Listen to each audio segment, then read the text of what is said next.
तो दोस्तों आज मैं आप लोगों के लिए सोशल साइंस का छठा सेट लेकर आया हूं, जो कि मैट्रिक बोर्ड एग्जाम के लिए बहुत ही महत्वपूर्ण है। आप लोग सभी प्रश्नों को अच्छे से पढ़कर उसका जवाब दीजिएगा। अगर आप लोगों को किसी क्वेश्चन या आंसर से रिलेटेड कोई फीडबैक देना हो तो कमेंट सेक्शन में जाकर दे सकते हैं। तो चलिए वीडियो को प्रारंभ करते हैं। तो पहला क्वेश्चन है, पूर्व मध्य रेलवे का मुख्यालय कहाँ है? ए जबलपुर, बी हाजीपुर, सी नई दिल्ली या डी इनमें से कोई नहीं। तो इसका सही आंसर ऑप्शन नंबर बी होगा, हाजीपुर। क्वेश्चन नंबर 2 है, सिगरेट का कारखाना कहाँ है? ए मुंगेर, बी पटना, सी शाहपुर या डी गया। तो इसका सही आंसर ऑप्शन नंबर ए होगा, मुंगेर। क्वेश्चन नंबर 3 है, बाढ़ क्या है? ए प्राकृतिक आपदा, बी मानवजनित आपदा, सी सामान्य आपदा या डी सूखा आपदा। तो इसका सही आंसर ऑप्शन नंबर ए होगा, प्राकृतिक आपदा। 4 नंबर क्वेश्चन है, भारत में किस राज्य का प्रति व्यक्ति आय सर्वाधिक है? ए बिहार, बी पंजाब, सी गोवा या डी हरियाणा। तो इसका सही आंसर ऑप्शन नंबर सी होगा, गोवा। आपका इसे एक और क्वेश्चन पूछा जा सकता है कि भारत का क्षेत्रफल की दृष्टि से सबसे छोटा राज्य कौन सा है? तो वो भी गोवा ही होगा। अगर सबसे बड़ा पूछते क्षेत्रफल की दृष्टि से तो वो राजस्थान, याद रखिएगा आप लोग। 5 नंबर क्वेश्चन है, मुद्रा एक अच्छा खाली स्थान है। खाली स्थान की तरफ आपको भरना है इनमें से 4 ऑप्शन में से। ए सेवक, बी शोषक, सी सहायक या डी इनमें से कोई नहीं। तो इसका सही आंसर ऑप्शन नंबर ए होगा, सेवक। मुद्रा एक अच्छा सेवक है। 6ठा नंबर क्वेश्चन है, आर्थिक विकास का तीसरा क्षेत्र क्या है? ए कृषि क्षेत्र, बी विज्ञान क्षेत्र, सी सेवा क्षेत्र या डी शिक्षा क्षेत्र। तो इसका सही आंसर ऑप्शन नंबर सी होगा, सेवा क्षेत्र। तो 7 नंबर क्वेश्चन है दोस्तों, WTO की स्थापना कब हुई थी?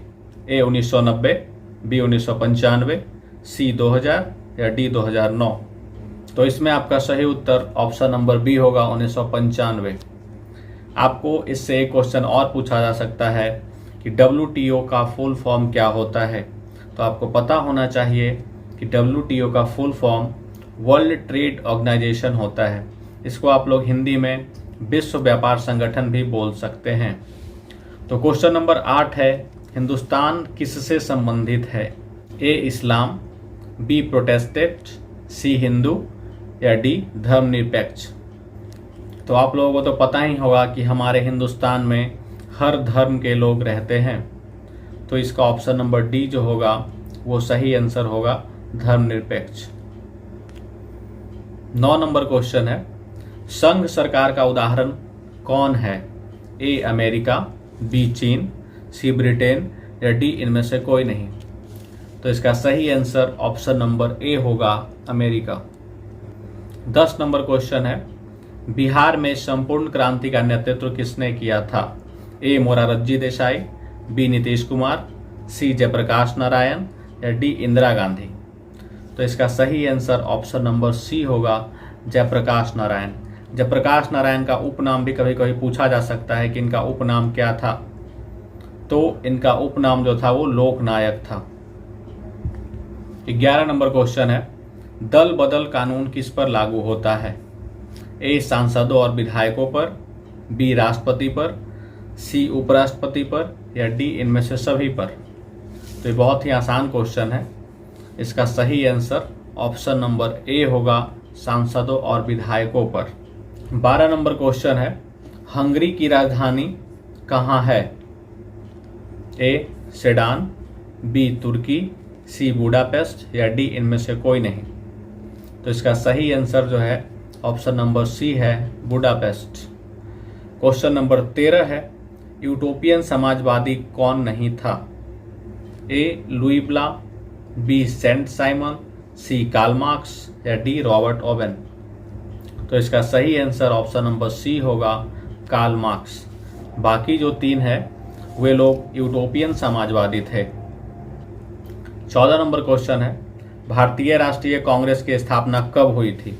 ए 1885, बी 1890, सी 1985 या डी 1895?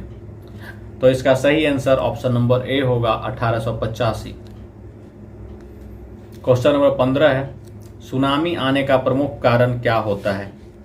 ए द्वीप पर भूकंप आना, बी समुद्र में भूकंप आना, सी स्थलीय क्षेत्रों में भूकंप आना, या डी इनमें से कोई नहीं? तो इसका सही आंसर ऑप्शन नंबर बी होगा, समुद्र में भूकंप आना। ये आपको याद कर लेना है कि समुद्र में भूकंप आने के कारण ही सुनामी आती है। 16 नंबर क्वेश्चन बहुत ही इंपॉर्टेंट है, बहुत बार पूछा आ चुका है बोर्ड एग्जाम में।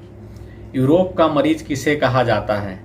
ए तुर्की, बी इटली, सी ब्रिटेन, डी फ्रांस? आशा करते हैं कि आप लोग सभी बच्चों को इसका आंसर पता होगा। ए नंबर तुर्की जो है इसका सही आंसर है।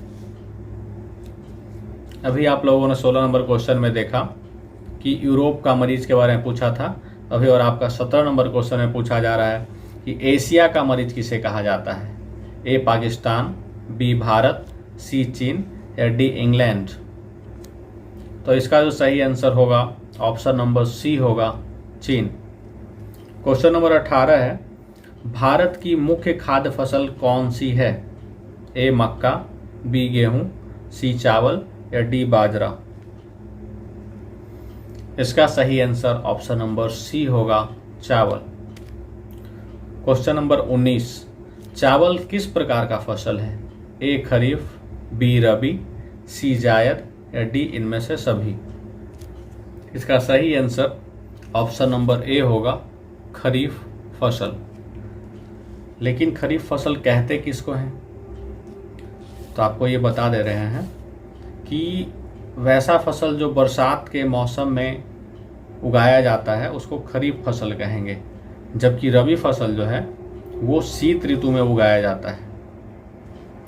और ऑप्शन नंबर सी है जायद फसल। जायद फसल वे होते हैं जिनको फरवरी मार्च में लगाया जाता है और अप्रैल मई तक काट लिया जाता है। तो चलिए सेट का आखिरी क्वेश्चन देख लेते हैं। क्वेश्चन नंबर 20, दुनिया के मजदूर एक हों यह किसने कहा था?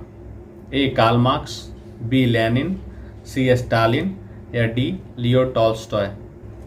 तो ये जो स्टेटमेंट है दुनिया के मजदूर एक हो, ये कार्ल मार्क्स के द्वारा दिया गया था। तो आपका ऑप्शन नंबर ए जो है इसका सही उत्तर होगा। तो दोस्तों आज का सेट यहीं समाप्त होता है, फिर आपसे मिलेंगे हम अगले सेट के साथ। तब तक अपना ख्याल रखिए और जोर शोर से तैयारी में लगे रहिए।